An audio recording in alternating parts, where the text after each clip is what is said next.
ಸೂಚನಾ ಫಲಕದಲ್ಲಿ ಹಾಕಿರುವ ಸೂಚನೆಯಂತೆ ವಾಹನ ಸವಾರರು ಹೋದಲ್ಲಿ ಆಸ್ಪತ್ರೆ ಸೇರುವುದು ಖಚಿತ. ಕಳೆದ 3 ವರ್ಷಗಳಿಂದ ವಾಹನ ಸವಾರರು ಇಂತಹ ಇಕ್ಕಟ್ಟಿಗೆ ಸಿಲುಕುತ್ತಲೇ ಬಂದಿದ್ದಾರೆ. ರಾಷ್ಟ್ರೀಯ ಹೆದ್ದಾರಿ 66 ತೊಕ್ಕೊಟ್ಟು ಫ್ಲೈಓವರ್ ಕಾಮಗಾರಿಯಿಂದಾಗಿ ಯುನಿಟಿ ಸಭಾಂಗಣದ ಎದುರುಗಡೆಯ ರಸ್ತೆಯಲ್ಲಿ ಹಾಕಿರುವ ಮಣ್ಣಿನ ರಾಶಿಯಿಂದಾಗಿ ನಿತ್ಯ ನಿರಂತರ ಅಪಘಾತಗಳು ಸಂಭವಿಸುತ್ತಲೇ ಇದ್ದರೂ ಜಿಲ್ಲಾಡಳಿತವಾಗಲಿ ರಾಷ್ಟ್ರೀಯ ಹೆದ್ದಾರಿ ಪ್ರಾಧಿಕಾರವಾಗಲಿ ಇತ್ತ ಗಮನ ಹರಿಸದೇ ಇರುವುದು ಸಾರ್ವಜನಿಕರ ಆಕ್ರೋಶಕ್ಕೆ ಕಾರಣವಾಗಿದೆ. ಸೋಮವಾರ ತಡರಾತ್ರಿ ಕೇರಳ ಕಡೆಗೆ ತೆರಳುತ್ತಿದ್ದ ಕಾರು ಯುನಿಟಿ ಸಭಾಂಗಣದ ಎದುರುಗಡೆ ರಾಷ್ಟ್ರೀಯ ಹೆದ್ದಾರಿಯಲ್ಲಿ ಹಾಕಲಾಗಿರುವ ಮಣ್ಣಿನ ರಾಶಿಗೆ ಡಿಕ್ಕಿ ಹೊಡೆದಿದೆ. ಘಟನೆಯಲ್ಲಿ ಗಾಯಗಳಾಗಿರುವ ಕುರಿತು ಯಾವುದೇ ವರದಿಯಾಗಿಲ್ಲ. ಇಂತಹ ಅಪಘಾತಗಳು ನಿರಂತರವಾಗಿ ನಡೆಯುತ್ತಲೇ ಬಂದಿರುವ ವಿರುದ್ಧ ಇದೀಗ ಸ್ಥಳೀಯರು, ಜನಪ್ರತಿನಿಧಿಗಳು ಹಾಗೂ ಗುತ್ತಿಗೆ ಕಂಪನಿಯ ವಿರುದ್ಧ ಆಕ್ರೋಶವನ್ನು ವ್ಯಕ್ತಪಡಿಸಿದೆ.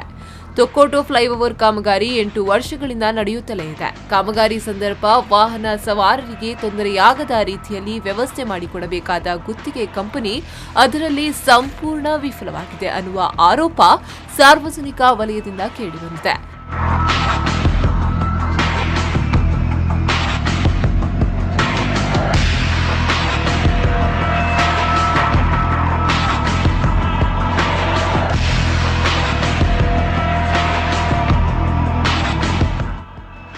ಕಲ್ಲಾಪು ಯುನಿಟಿ ಸಭಾಂಗಣದ ಎದುರುಗಡೆ ಫ್ಲೈಓವರ್ ಕಾಮಗಾರಿ ಹಿನ್ನೆಲೆಯಲ್ಲಿ ಹೆದ್ದಾರಿ ರಸ್ತೆಯಲ್ಲಿಯೇ ಮಣ್ಣಿನ ರಾಶಿಯನ್ನ ಹಾಕಲಾಗಿದೆ.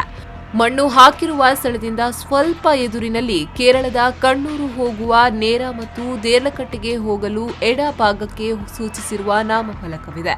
ಇದರಿಂದ ದೂರದ ವಾಹನ ಸವಾರರು ನೇರವೊಂದು ಮಣ್ಣಿಗೆ ಡಿಕ್ಕಿ ಹೊಡೆಯುತ್ತಿರುವ ಘಟನೆಗಳು ನಡೆಯುತ್ತಿದೆ.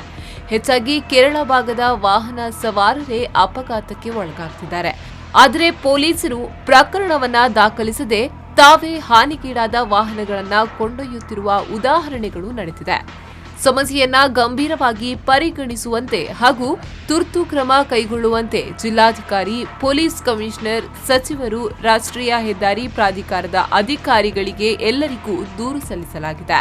ಇನ್ನು ರಾಷ್ಟ್ರೀಯ ಹೆದ್ದಾರಿಗಳಲ್ಲಿ ಅರ್ಧ ಕಿಲೋಮೀಟರ್ ದೂರದಲ್ಲಿ ಸೂಚನಾ ಫಲಕಗಳನ್ನು ಅಳವಡಿಸುವ ಕಾನೂನಿದೆ. ಆದರೆ ತೊಕ್ಕೊಟ್ಟು ಭಾಗದಲ್ಲಿ ಯಾವುದೂ ಪಾಲನೆಯಾಗ್ತಿಲ್ಲ. ಹೆದ್ದಾರಿ ಅವ್ಯವಸ್ಥೆಗೆ ಪ್ರಾಣಹಾನಿ ಸಂಭವಿಸುತ್ತಲೇ ಬಂದಿದೆ. ತೀವ್ರ ಹೋರಾಟಗಳು, ಪ್ರತಿಭಟನೆಗಳು ನಡೆದರೂ ಯಾವುದಕ್ಕೂ ಬೆಲೆಯೇ ಇಲ್ಲದಂತಹ ಸ್ಥಿತಿ ಇದೆ. ತಡರಾತ್ರಿಯಲ್ಲಿಯೇ ಹೆಚ್ಚಾಗಿ ಅಪಘಾತಗಳು ನಡೆಯುತ್ತಿರುವ ಪರಿಣಾಮವಾಗಿ ಒಂದು ರಿಫ್ಲೆಕ್ಟರ್ ಅಥವಾ ಎಚ್ಚರಿಕೆಯ ಸೂಚನಾ ಫಲಕವನ್ನು ಅಳವಡಿಸಬೇಕಾಗಿದೆ.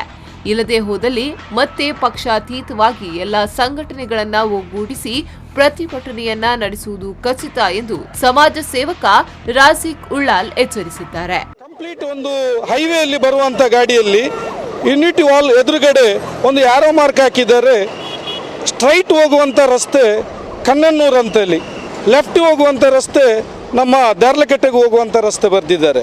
ಈ ಡೈರೆಕ್ಷನ್ ಅನ್ನು ನೋಡಿ ಪಬ್ಲಿಕ್ ಏನು ಮಾಡ್ತಾರೆ ಅಂದರೆ, ಯಾರಾದರೂ ರೈಡ್ ಮಾಡುವ ಕಾರ್ ಚಾಲಕ ಆ ರೈಟಿಗೆ ತೆಗೆದು ಬಿಡ್ತಾರೆ. ರೈಟಲ್ಲಿ ಏನಿದೆ ಅಂದರೆ, ಒಂದು JCBಯಲ್ಲಿ 10 ಲೋಡ್ ಮಣ್ಣು ತಗೊಂಡು ಬಂದು ಮೈನ್ ರೋಡಲ್ಲಿ ಏನೂ ಒಂದು ಸಿಗ್ನಲ್ ಹಾಕದೆ, ಯಾರ ಮಾರ್ಕ್ ಹಾಕದೆ, ಸ್ಲೋ ಹೋಗಿ ಅಂತ ಏನೂ ಸಿಗ್ನಲ್ ಇಲ್ಲ.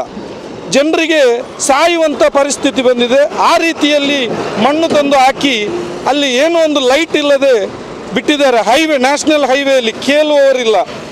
ಇದರ ಬಗೆಯಲ್ಲಿ ನಾವು ಸುಮಾರು 1 ವರ್ಷದಿಂದ ಇದೇ ರೀತಿ ಜನರಿಗೆ ನಾವು ಹೇಳ್ತಾ ಇದ್ದೇವೆ, ಮೀಡಿಯಾದಲ್ಲಿ ಪ್ರಚಾರ ಮಾಡ್ತಾ ಇದ್ದೇವೆ. DC ಗೆ, ಕಮಿಷನರ್ಗೆ, ಮಿನಿಸ್ಟರ್ಗೆ ಎಲ್ಲರಿಗೂ ನಾವು ಗಮನಕ್ಕೆ ನಾವು ತಲುಪಿಸಿದ್ದೇವೆ. ಇದರ ಹೈವೇ ಡಿಪಾರ್ಟ್ಮೆಂಟ್ ಅವರು ಏನು ಕೇರ್ ಮಾಡ್ತಾ ಇಲ್ಲ. Arif Kalkatta, V4 News 24/7 Ullal.